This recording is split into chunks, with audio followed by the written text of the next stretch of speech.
ठीक है, अस्सलाम वालेकुम। दुरूद शरीफ पढ़ लें।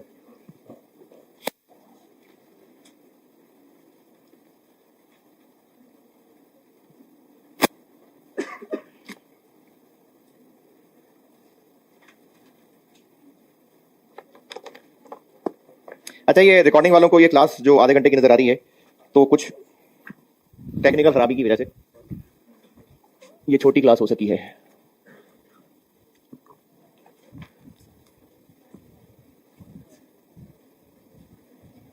डिस्काउंटिंग खत्म, अब वापस चैप्टर पे। अगर हमने प्रोजेक्ट को इवेल्युएट करना है, यानी या तो किसी प्रोजेक्ट के बारे में फैसला करना है कि करें कि ना करें, मतलब नया प्लांट लगाएं कि ना लगाएं, या दो प्रोजेक्ट्स में से चूज करना है, तो बुजुर्गों की बनाई हुई टेक्निक्स तो होनी चाहिए ना, जिनकी बेस पे हम फैसला करें। तो जितनी भी टेक्निक्स हैं उनमें से आपके लेवल पे एक सादी सी टेक्निक है और दो उसमें से डीसीएफ, और डीसीएफ होता है डिस्काउंटेड कैश फ्लो। एक टेक्निक आपके सिलेबस में है पेबैक, ये सिंपल सी है, अभी यही कराता हूं फिर आधे घंटे में। और डिस्काउंटेड कैश फ्लो, डीसीएफ मतलब डिस्काउंटेड कैश फ्लो, इसमें दो हैं। एक है नेट प्रेजेंट वैल्यू, जिसको प्यार से कहा करेंगे एनपीवी, और एक है इंटरनल रेट ऑफ रिटर्न, इसको प्यार से आईआरआर कहा करेंगे। तो ये तीन टेक्निक्स हैं आपके सिलेबस में। पेबैक एक सादी सी टेक्निक है, आसान सी, बगैर गहराई में जाए बगैर। ये फिर गहरी है, तो पहले पेबैक करते हैं।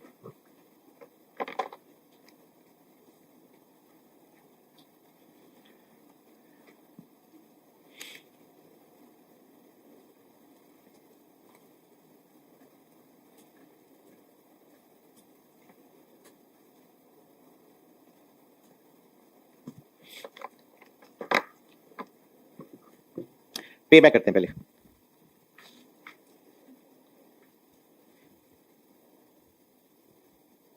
पेबैक पीरियड,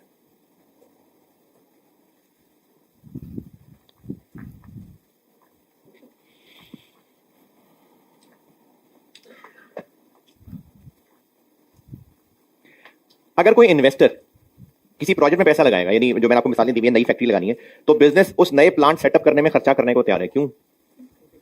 क्योंकि कल को उससे अर्निंग होगी, प्रोडक्ट बिकेगा। इन्वेस्टर ने ये तो देखना हो सकता है कि मैं इससे कमाऊंगा कितना, वो हम यहां देखेंगे, लेकिन इन्वेस्टर को एक फिक्र यह भी हो सकती है कि जब तक उसका लगा हुआ पैसा रिकवर नहीं होगा ना, तो घबराता रहेगा। एक बार रिकवर हो गया, उसके ऊपर जितना कमाएगा पता है कि अब ये अर्निंग है। और अगर आप में से किसी का ताल्लुक कोई बिजनेस से किसी तरह है, कोई अब्बा जी की कोई दुकान है, या कोई भी छोटे लेवल का बिजनेस है, या इवन के वो कोई सीजनल काम करते हैं, यानी कोई सीजनल काम ऐसा करते हैं, कोई ईद से रिलेटेड, कोई मौसम से रिलेटेड, सर्दियों के कपड़ों से रिलेटेड, और वो एक मतलब दुकानदार की टम्मे में माल खरीद के ले आते हैं, तो अब उनकी एक फिक्र ये होती है कि जितना पैसा मैंने लगाया है वो रिकवर हो जाए, उसके बाद जो ऊपर है, हाँ, वो फिर खुशी तसल्ली हो जाएगी। तो इन्वेस्टर की ये फिक्र तो है कि कल को कमाएगा कितना, प्रॉफिट कितना कमाएगा, लेकिन ये भी फिक्र है कि पैसा रिकवर होगा कि नहीं होगा। तो पे बैक पीरियड सिर्फ ये बता रहा है कि क्या उम्मीद है, पैसा कब रिकवर हो जाएगा। It is the expected time period after which या इन विच इन्वेस्टमेंट वुड बी रिकवर्ड। ये वो टाइम पीरियड है जिसमें उम्मीद है कि इन्वेस्टमेंट रिकवर हो जाएगी, यानी प्रोजेक्ट में पैसा लगाएंगे, फिर प्रोजेक्ट से जो पैसा कमाएंगे तो इन्वेस्टमेंट रिकवर हो जाएगी। कम हो तो अच्छा है, ज्यादा हो तो अच्छा है, ये पीरियड कम हो तो अच्छा है। तो इसमें फिर डिसीजन रूल ये हुआ,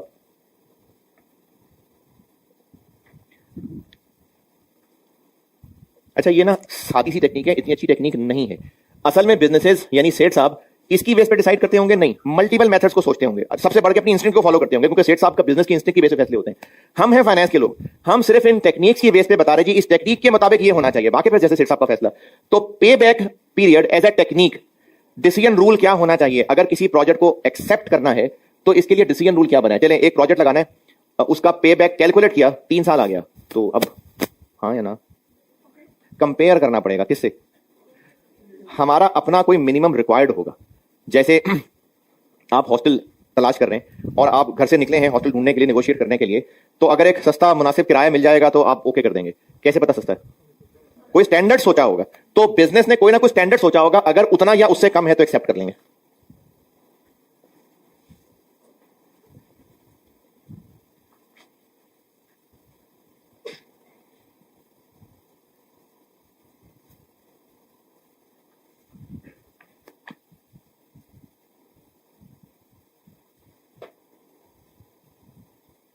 जो कंपनी का स्टैंडर्ड है अगर उससे कम है तो ठीक है, या उसके बराबर भी हो तो चलेगा।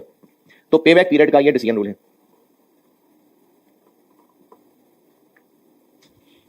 लेकिन असली बात यह है कि अच्छा कैलकुलेट करना कैसे भाई? कैलकुलेशन ऑफ पे बैक कैलकुलेट करते हैं।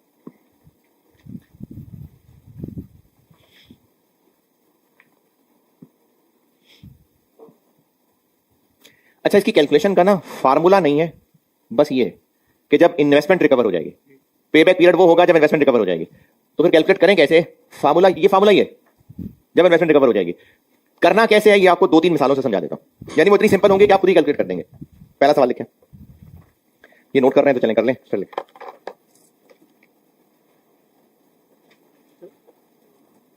जी जी जी जी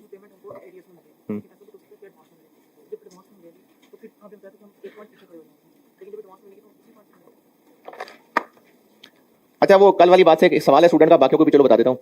मैंने कल 1 2 3 4 5 6 7 ये शायद 4-4 हज़ार ऐसे रखे थे डिलेड एन्युटी बताते हुए। तो सवाल एक का ये है कि अगर ये नॉर्मल एन्युटी की बजाय एडवांस होती तो फिर, यानी ये 4,000 चौथे साल के एंड की बजाय चौथे के शुरू में मिलना होता फिर। तो फिर आप ना इसको शुरू या एंड की बजाय बेहतर है कि टाइम लाइन पे प्लॉट कर लें पहले। जैसे अगर ये चौथे साल के शुरू में मिलना होता तो 4,000 यहां आ जाता। अब आप इस पे नॉर्मल वाला फार्मूला लगाएं। देखिए ये टाइम 5 पे लिखा हुआ है, अब ये 5वें साल का आखिर है, छठे साल का शुरू है, क्या फर्क पड़ता है? टाइम 5 पे लिखा हुआ है। तो इन चारों के ऊपर नॉर्मल फार्मूला लगाया, जो आंसर आया वो यहां आ गया। यहां से 2 साल पीछे ले जाए। तो आप जब कैश फ्लोज को टाइम लाइन पे सोच लेंगे तो फिर ये मसला खत्म हो जाएगा कि एडवांस है कि एंड है। टाइम लाइन पे लिखेंगे, उसके बाद आपको बस ये टाइम 4 पे लिखा नजर आ रहा है। अब ये जो टाइम 4 पे लिखा हुआ है ये ईयर 4 का एंड है या ईयर 5 का स्टार्ट है, क्या फर्क पड़ता है? टाइम 4 पे लिखा हुआ है, वो नोटेड भाई। चलें सवाल लिखें। प्रोजेक्ट की life,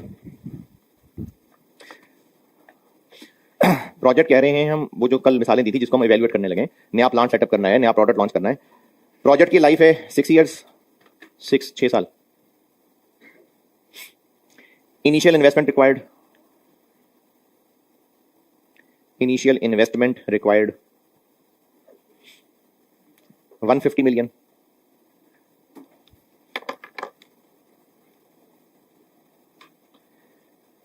expected net cash inflow from project. देखें शुरू में प्लांट सेटअप होने पे 150 मिलियन लग गया, अब प्लांट रन होगा तो उसने कमा के देना है। तो हर साल expected net cash inflow, annual का वर्ड लिखा मैंने, चलो खैर बाद में लिखवा देता हूं।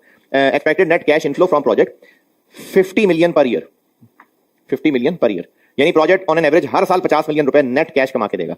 नेट कैश जैसे आप एफएआर 1 में वैल्यू यूज निकालते थे हर ईयर के, एफएआर 1 IAS 36 हर ईयर के कैश इनफ्लोज आउटफ्लोज, उनका एंड नेट जो आंसर आता है जिसको डिस्काउंटिंग करते थे, ये मैं 50 मिलियन कह रहा हूं। तो आपसे रिक्वायर्ड है इस प्रोजेक्ट का पेबैक पीरियड 3 साल, बस यही है। बिल्कुल ठीक है।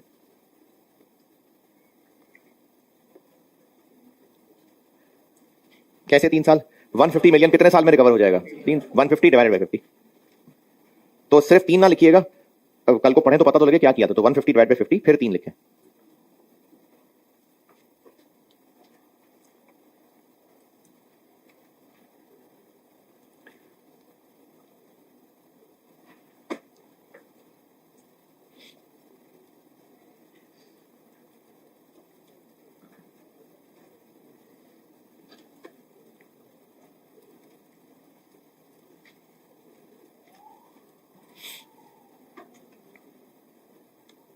चलें अगला सवाल लिखें।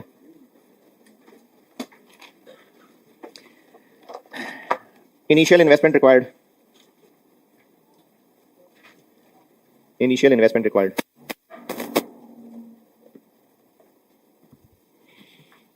$80 million. 80 million. प्रोजेक्ट की लाइफ 5 years. प्रोजेक्ट की life 5 years. Expected net cash inflows. Expected net cash inflows अलग अलग बताऊंगा. ईयर 1 2 3 4 5 5 बताऊंगा.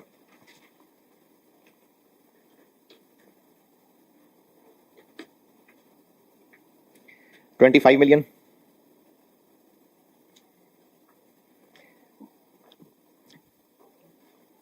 $40 million.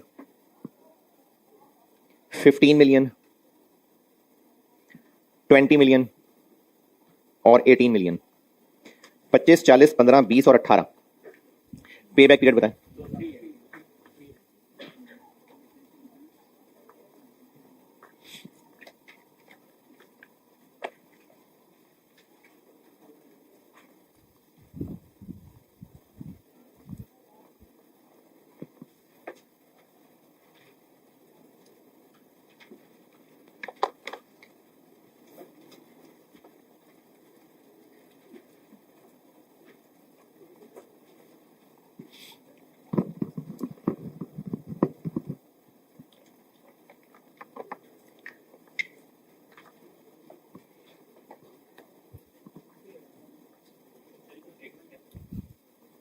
Break even.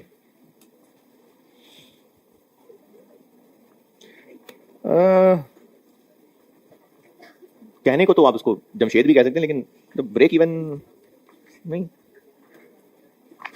हाँ जी कितना 3 साल. अच्छा कैसे चेक करें, क्या करें? ऐड करके देख लें कैश फ्लो जहां 80 पूरा हो जाए. वैसे तो बड़ा स्ट्रेट फॉरवर्ड सा है, लेकिन कैलकुलेशन में बस एक फॉर्मेट की शक्ल बन जाए. इतना जरूरी नहीं है फॉर्मेट, लेकिन अच्छा फायदा ही हो जाएगा. तो कैश फ्लो और बैलेंस, उसको बैलेंस भी कह सकते हैं और किताबों में इसको क्यूम्यूलेटिव कैश फ्लो कहते हैं. क्यूम्यूलेटिव कैश फ्लोज ये कुछ कुछ वो अगर आईएस 23 याद हो तो वो इन्वेस्टमेंट इनकम की वर्किंग और जनरल बोरिंग की वर्किंग, ये कुछ वैसी सी चीज है. तो स्टार्ट पे 80 का आउटफ्लो होगा. ईयर 1 25 का इनफ्लो होगा. Year 2 40, year 3 15, year 4 20, year 5 18. तो अगर हम कैश का बैलेंस देखें इन्वेस्टर पॉइंट ऑफ व्यू से, तो शुरू में उसकी जेब से 80 गया है, तो उसका नेगेटिव कैश 80 है. इन्वेस्टर की सोच रहे हैं. फिर उसको 25 वापस मिल जाएगा, तो उसका कैश बैलेंस समझें. फिर 40 और आ जाएगा, फिर 15 और आ जाएगा 0, फिर 20 और फिर 38. तो जहां पर क्यूमुलेटिव कैश फ्लो नेगेटिव से 0 में शिफ्ट हो गया, ये पेबैक है.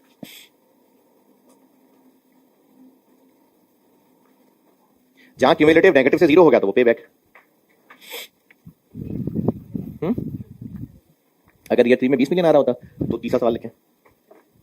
इसको नोट कर लें, फिर अगला लिखें.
हाँ जी noted.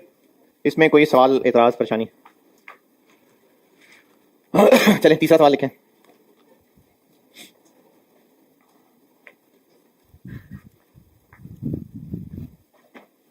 Initial investment 90 million. Project life 5 years.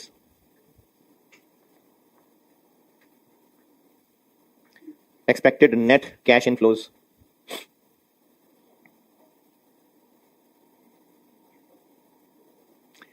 year 1, 2, 3, 4, 5.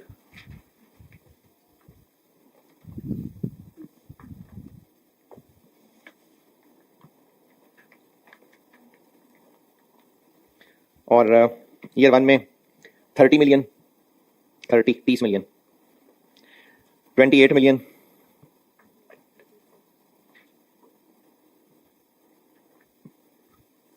45 million, 20 million और 16 मिलियन। 30, 28, 45, 20 और 16 रिक्वायर्ड है पेबैक पीरियड इफ रिक्वायर्ड है पेबैक पीरियड इफ इफ के बाद पार्ट ए इफ के बाद part A annual cash flows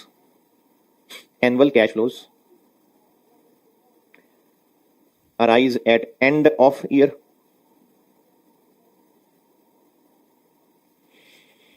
और part B annual cash flows arise evenly throughout the year।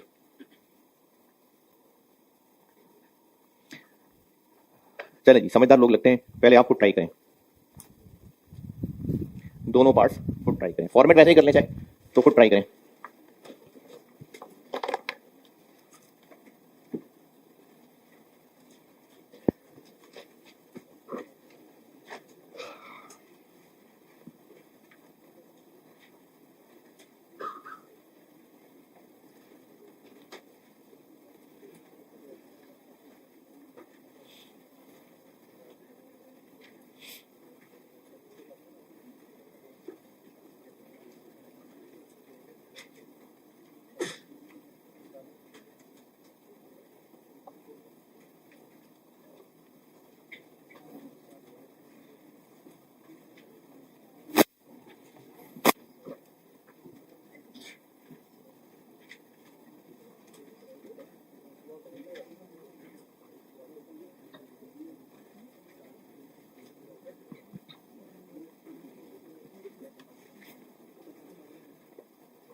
हाँ जी, डन। कैश फ्लोज बताइएगा। 90, 30, 28, 45, 20, 16, 90, 60,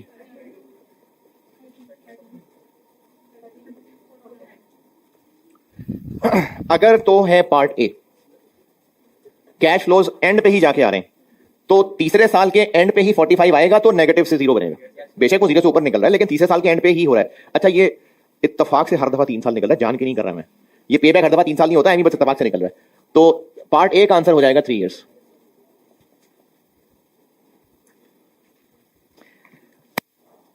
पार्ट बी,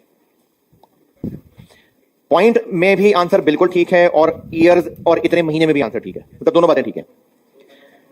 जब year 2 and हुआ था तब तक 32 नेगेटिव था, और जब ईयर 3 एंड हुआ तो 13 पॉजिटिव हो गया। ईयर 3 में आया कितना? 45। पूरे साल में 45 आया है और evenly through out the year का मतलब है कि हर महीने 4-4 मिलियन तकरीबन, हर महीने बराबर। तो कितने महीने चाहिए इसको 0 तक पहुंचाने में? कितना और चाहिए था 0 तक पहुंचाने में? 32। तो अगर 45 पूरे साल में आया है तो 35 कितने अरसे में आया होगा? 32, सॉरी, क्या करें? 32 और 45 का प्रोपोर्शन ले लें, उतने पॉइंट ईयर आ जाएगा। देखें 2 साल से तो ऊपर ही है ना, 2 से ऊपर है, तो पे बैक 2.71। और ये आपको बता रहा हूं कि ये 0.71 कैसे निकाला? ये निकाला 32 डिवाइडेड बाय ये, यानी जो आखिरी नेगेटिव था उतने और चाहिए थे, डिवाइडेड बाय अगले साल में जितने आ रहे हैं, 32 डिवाइडेड बाय 45। तो जो आंसर आया वो इस 2 के साथ लगा दिया। और अगर इसको और तकल्लुफ में कहना चाहते हैं तो 0.71 ईयर कितने महीने बनते हैं? कैसे? 0.71 को 12 से मल्टीप्लाई कर दें तो आंसर आ जाएगा 2 ईयर्स एंड 8 महीने, 8.5 महीने। तो ये बहुत है, 2.71 ईयर्स बहुत है। तो अगर हमें क्यूमुलेटिव में ही 0 नजर आ गया तो इससे पिछला सवाल, लेकिन अगर 0 नजर नहीं आ रहा तो फिर सवाल वाले को ये बताना चाहिए कि ये है कि ये है, यानी इवनली है या एंड पे। ये होता है जी पे बैक। और एक नोट ये लिख ले, इसको नोट कर लें पहले। ये बात समझ आई 0.71 की नहीं है जी? टोटल डेज कितने हैं? क्या, क्यों, किस लिए? तो फिर घंटों में भी चले चलते हैं, फिर मिनट्स भी कर लेते हैं। बहुत है, इतना बहुत है, महीने बहुत है। इसको नोट कर लें और फिर एक और अपने अल्फाज में नोट लिख लेना। क्या जी? बताइए कैसे? 45 को 12 पे डिवाइड किया, पर मंथ आ गया।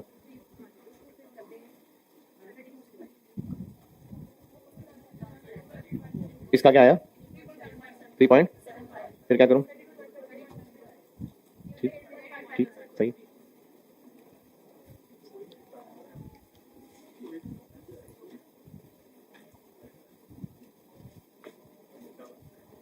हाँ, करते हैं, ऐसे करते हैं।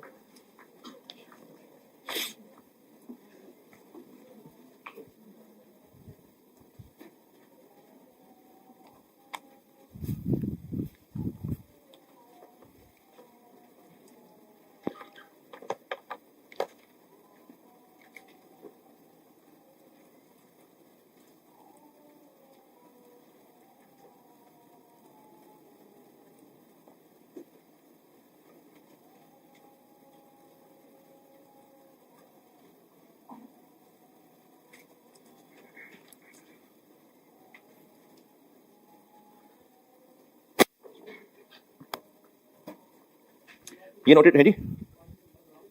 पार्ट बी दोहरा दूं, यानी 0.71 जो किया है। अच्छा जी, पार्ट ए ओके।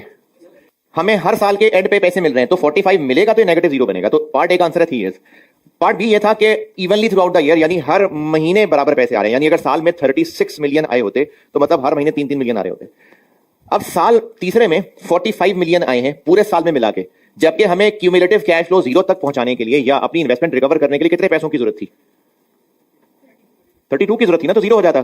तो अगर पूरे साल में 45 आ रहे हैं तो 32 कितने हिस्से में आ रहे होंगे? वो पोर्शन निकाला है साल का। जैसे अगर पूरे साल में 40 मिलियन आ रहे हैं तो 20 कितने अरसे में आ रहे होंगे? 6 महीने में। यानी ये तो आसानी से कैलकुलेट हो गया। अगर हो गया तो पूरे साल में 40 है, 20 कितने अरसे में आएंगे? आधे साल में ना। तो आधा कैसे बोला? 20/40। तो हमें जितने पैसे चाहिए थे जीरो करने के लिए उसको डिवाइड पूरे साल में आ कितने रहे, तो वो ईयर का प्रोपोर्शन आ जाएगा, तो वो 0.71 आ गया। पे बैक यही है, इससे ज्यादा पे बैक नहीं है। और एक नोट जो कह रहा हूं लिखने को वो ये कि अभी तो मैंने आपको डिसीजन रूल बताया, अच्छा जहां डिसीजन रूल लिखा था अगर वहां जगह तो बेशक वहीं लिख लेना। अभी आपको डिसीजन रूल बताया कि प्रोजेक्ट एक्सेप्ट कर लेंगे अगर उसका पे बैक हमारे रिक्वायर्ड से कम है। तो अगर मल्टीपल प्रोजेक्ट्स में से चूज करना है तो कौन सा अच्छा होगा, जिसका पे बैक सबसे कम हो। डिसीजन मेकिंग में दो ही शक्लें बताइए ना, या तो एक प्रोजेक्ट का इवेल्युएट करना है या मल्टीपल का कंपेयर करना है।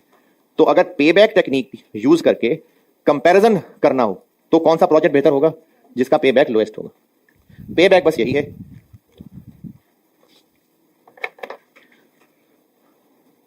और फनी खराबी की वजह से क्लास थोड़ी सी हो सकी, तो अब ये एनपीवी और आईआरआर यहां से इंशाल्लाह ये तगड़ी चीजें ये है असल में जो सारी मेहनत है 15 नंबर की, यहां से इंशाल्लाह कल शुरू करते हैं।